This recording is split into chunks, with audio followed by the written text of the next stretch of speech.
I tend to like all the holidays because working 24/6, not 24/7, but it gives me always 2 extra days or usually someplace in the week that every once in a while that it lets you clear your head and you can't do your emails and you can't do. And I like the rituals and I love the singing and I love a lot of the rituals around it. But a couple that I like more than everything else, I love Sukkot. I think the notion of sitting in a sukkah and having your meals is the essence of this lack of entitlement. It's this notion of being here. We've just come from Rosh Hashanah. We've just had Yom Kippur. We've just had these very solemn days, and everything is very heavy. And you have these big meals, and probably have your best china out, and all this silver. And all of a sudden, you come in, and you're in this little flimsy hut, and the wind is kind of blowing, or in Israel, it's a little hot, and it can be uncomfortable, and the sun is shining down on you. It's kind of coming through the thing, but it can be such a beautiful experience. In my estimate, it's always a beautiful experience. And again, it's this notion of just realizing that not everything is that permanent.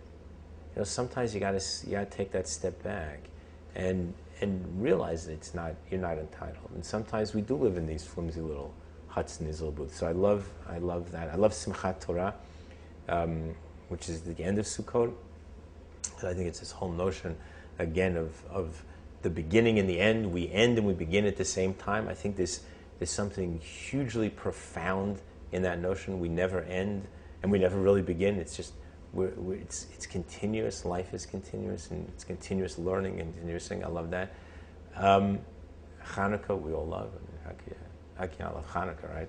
Hanukkah is just is great and is hugely special and is great. But the thing that I love more than anything else, I love the ceremony at the end of Shabbat, the Havdalah service.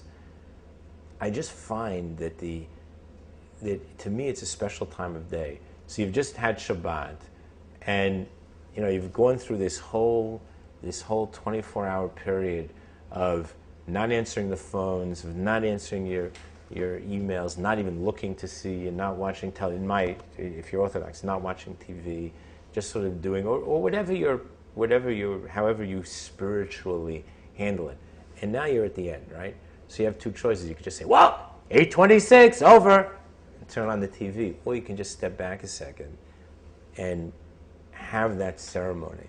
Now, in our family, we don't rush through it. We kind of savor that moment, because I think that what we found is that it's just the beauty of that, just holding on to that last moment before your hand is itching to get the BlackBerry, You're dying to pick up the phone and talk to somebody.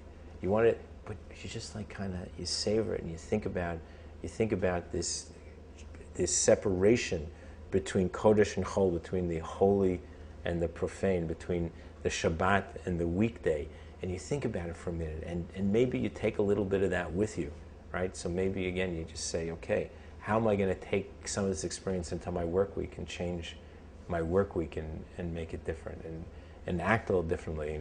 And, again, whether it's to my wife, whether it's to my children, whether it's to my friends, how are you going to just take that and do something a little bit differently? So I find that to me is hugely powerful. This is my single most favorite thing. I just love it.